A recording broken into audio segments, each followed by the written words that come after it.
عید الاضحیٰ عید قربانی محبت، اظہار اور بھائی چارے کا تہوار ہے۔ اس مبارک موقع پر بھی لڑائی جھگڑا جاری رکھنا اور دلوں میں نفرت رکھنا سخت ناپسندیدہ عمل ہے۔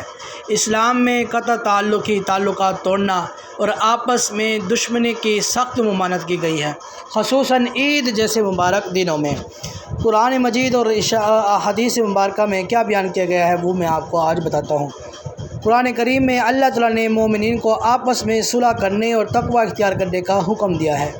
مومن تو سب بھائی بھائی ہیں، بس اپنے دو بھائیوں کے درمیان صلح کرا دیا کرو اور اللہ سے ڈرو تاکہ تم پر رحم کیا جائے۔ سورۃ الحجرات آیات نمبر 10۔ اللہ تعالیٰ فرماتا ہے کہ زمین پر اصلاح کے بعد فساد نہ پھیلاؤ، اور لڑائی جھگڑا معاشرتی امن کو برباد کرتا ہے۔ رسول اللہ صلی اللہ علیہ وسلم نے عید اور عام دنوں میں 3 دن سے زیادہ بول چال بند رکھنے اور دلوں میں کینہ رکھنے سے سخت منع فرمایا ہے۔ حضرت ابو ہریرہ رضی اللہ عنہ سے روایت ہے کہ رسول اللہ صلی اللہ علیہ وسلم نے فرمایا، کسی مسلمان کے لیے یہ جائز نہیں کہ وہ اپنے بھائی سے 3 دن سے زیادہ تعلق توڑے رکھے، بول چال بند رکھے۔ جو 3 دن سے زیادہ بول چال چھوڑ دے اور اسی حالت میں مر گیا وہ جہنم میں جائے گا۔ سنن ابن داؤد۔ صحیح مسلم کی حدیث میں ہے کہ ہر پیر اور جمعرات کو جنت کے دروازے کھولے جاتے ہیں اور ہر اس بندے کی مغفرت کر دی جاتی ہے جو شرک نہیں کرتا سوائے ان 2 بندوں کے جن کے درمیان دشمنی ہو۔ اللہ تعالیٰ فرماتا ہے ان دونوں کو مہلت دو یہاں تک کہ یہ آپس میں صلح کر لیں۔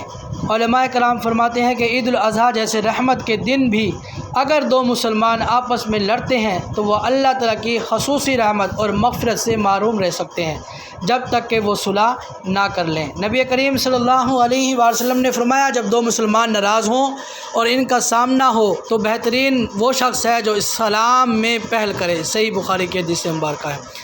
عید قربانی حضرت ابراہیم علیہ السلام کی سنت ہے جو مکمل فرما برداری اور قربانی کا درس دیتی ہے۔ قربانی صرف جانور کی نہیں، انا کی بھی ہوتی ہے۔ جانور ذبح کرنے کے ساتھ ساتھ اپنے اندر کی انا، غصہ اور ضد کو بھی ذبح کرنا اصل قربانی ہے۔ صلح کا بہترین موقع عید کا دن ایک دوسرے کے گھر جانے، تحائف دینے اور گلے ملنے کا دن ہے۔ اگر کوئی ناراضگی ہے تو عید کے مبارکباد کے بہانے سے اسے ختم کر دینا چاہیے۔ اگر آپ کے ارد گرد یا آپ کے ساتھ ایسا کوئی معاملہ ہے تو اللہ کی رضا کے لیے دل بڑا کر کے معاف کر دینا اور صلح کر لینا ہی دنیا اور آخرت کی کامیابی ہے۔ اللہ تعالیٰ ہمیں بھی عید والے دن تمام کے ساتھ محبت سے رہنے کی توفیق عطا فرمائے۔